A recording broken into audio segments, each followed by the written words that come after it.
In today's video, I'll be showing you how I made my client head with passion twist.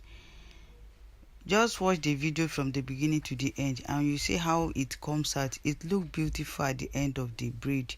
I braid the down of the hair so it will stand firm. After braiding it, I'm twisting it to the right. I'm twisting it rightward, not leftward. Twisting it rightward will give you this bouncy look and bouncy nation. Watch to the end. Don't forget to subscribe to my channel for more tutorial. Like the video and give me a thumbs up.